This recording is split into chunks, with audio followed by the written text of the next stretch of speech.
This is the Wednesday edition of the News Roundup, brought to you by EONI and Grande Ronde Hospital. Hey, Eastern Oregon Alive, thank you for tuning in. I'm Bree Troutman. And I'm Alex McCadden. Eastern Oregon University is giving its marketing students real-life experience and helping small businesses talk about themselves through a new class at EOU called The Agency. Earlier this week, Dr. Shari Carpenter and two of her students stopped by and told us about The Agency. I've always had a love and a passion for advertising. So having taught at Eastern for almost 15 years now, I wanted to bring that same experience to students and give them the ability to, find the fun and passion in marketing and advertising. So I have been working for a couple of years now to get this class organized. So now the agency at EOU is an official class at Eastern, so it's part of the curriculum. The students don't get paid.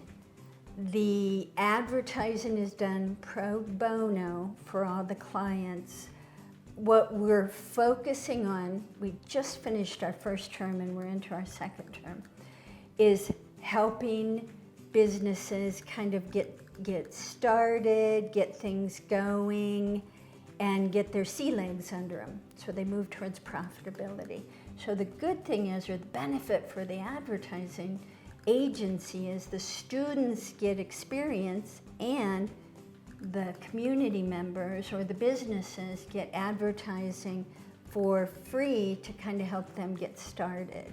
Well, it really depends on the market you're trying to reach, because there's different segments in La Grande. There's, there's different generations, and EOU has its whole entire segment that's quite different. Mm-hmm. And so it really depends on the product as far as what I mean, like the form of marketing to use to reach the audience you're intending to. So right now, we have been working with the Chamber of Commerce. We've been working alongside Marketplace Fresh Foods, and we've been working, starting now working with Nature's Pantry. And our main goal is to help them where they need it. And we have a couple other projects we're working on right now, but all of that's kind of preliminary, so we're not quite allowed to discuss those quite yet. Yeah, very good. We helped Marketplace Fresh Foods kind of get off the ground. We helped them with their grand opening and just doing little things like their social media and that. And then, with the Chamber of Commerce, we helped them create a survey that went out to all of their members.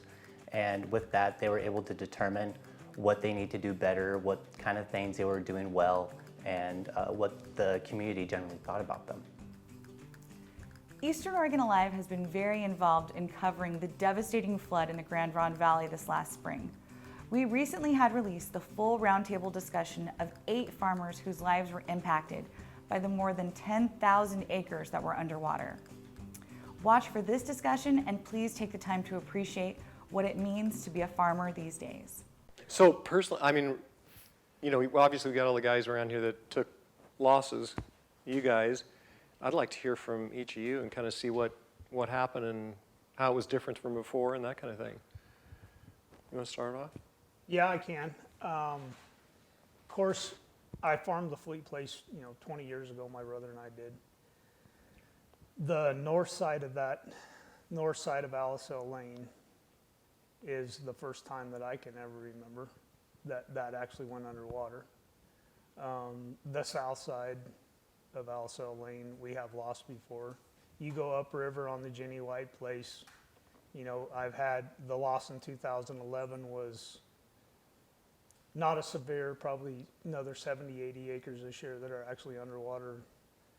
And then when you go further up the river to the Morris Place, we actually had more land that we lost. The water stayed there longer, and so it completely killed the crop instead of before. I had some crop that was completely dead and some that was salvageable. How many acres is that total, or percentage-wise of what you farmed? Right at 600 acres. Wow. So this you rented too up here. Yes. So how does that affect the landlord? Well, it's a cash lease, so he will get his. So he'll get his money. Yeah. So you're just out that money. Or as if you were getting a crop. To be able to get in there and put some kind of forage crop to help get through this year. Mm-hmm. But yeah. When do you think you'll get back on it? Is there a chance for a crop? maybe like sedan grass or something in the middle of June, but it's going to have to come off pretty good. So. And be more expensive probably to get the crop in than it would be otherwise if you have to fly it on or something like that. Sure. Yeah. And then you're taking the risk of not getting a crop and putting more money out there. You know. And you run cows too. How did it affect that? Well, my forage base is drastically reduced. Out of that acres, there was about 350 of that was in alfalfa that is gone. So that's not just for this season, Yeah. but that's for next year as well. You've got feed you've got to come up with for the winter. Here's Jaimee and Bree with another furry friend looking for a home. Hello, Eastern Oregon Alive. Bree Troutman here with these furry little brothers that Jaimee has brought us today. Jaimee, who do we have? So here we have Chip and Dale. They are a couple of rescue rangers that we've got down at the animal shelter in La Grande. So this is Chip and that's Dale. Yep. And they are clearly brothers, and they came to us as strays, so they were just wandering around looking for a home.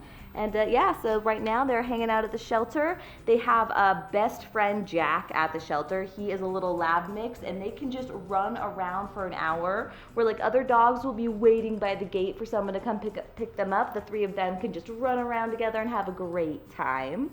And yeah, so they really love girl dogs, boy dogs, big dogs, small dogs. They get along really, really well. When they play, they do sound a little bit like gremlins, but what would you expect out of siblings? Gremlins. And one of my favorite things is Chip here. When he stands up, he looks like the meerkat from The Lion King. Like, so when he's standing up on his hind legs, because they're really good about, you know, two-legged dog action because they're so tiny, he totally, it looks like, who is that? It's Timon? Because Pumbaa is the other one, so he totally looks like Timon. But so if you are looking for a little lap dog who you want to hang out with, or maybe if you're looking for two, because these guys love hanging out together. They're like, ooh, who's walking by? You saw their little ears perk up just now. But yeah, so come on down to the shelter and hang out with them. They'll go for a little run with you, or they will just snuggle up with you on the couch. Cody Singer works with Regional Outreach and Innovation at EOU as an Online Enrollment Advisor. Part of Cody's job is to help guide students through the application and enrollment process at EOU, as well as connect students with other resources and advisors.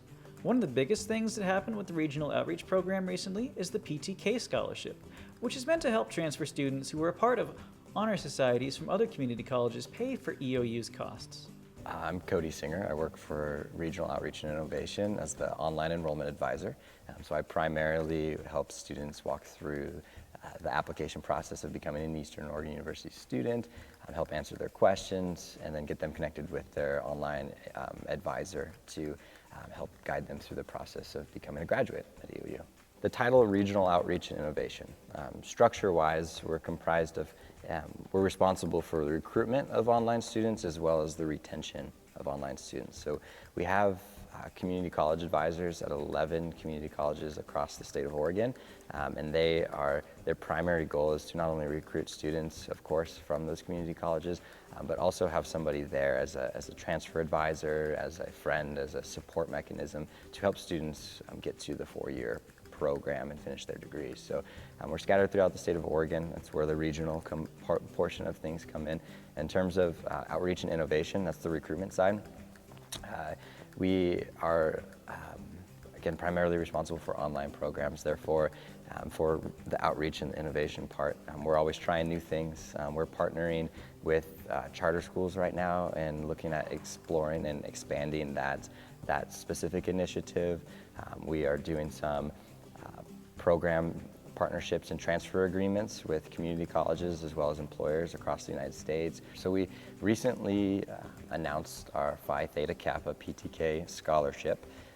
It is specifically for members of that honor society. It's a community college honor society. It's merit-based, the admission to that honor society, and this scholarship is designed to help students or offer them the opportunity to come to EOU and help finance part of their education.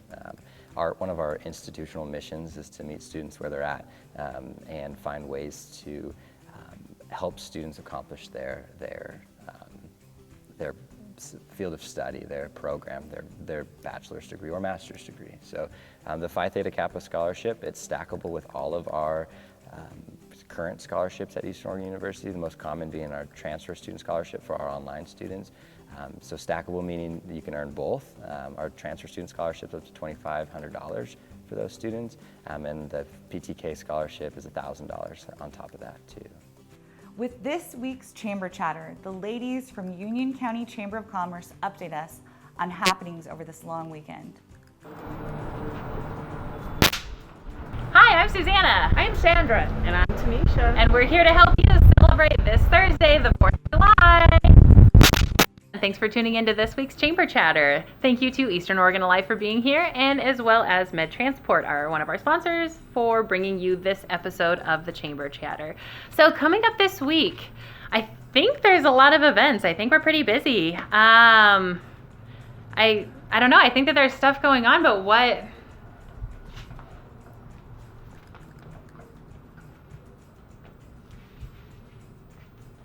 Whatever, I've never liked charades. So anyways, happening this Thursday in honor of Independence Day and the 4th of July, we are celebrating all over Union County. So kick off your day right at noon in Embler. They are doing their annual parade followed by their community barbecue. So stop on by, our ambassadors will be out there celebrating with them, and just make sure that you have a great time.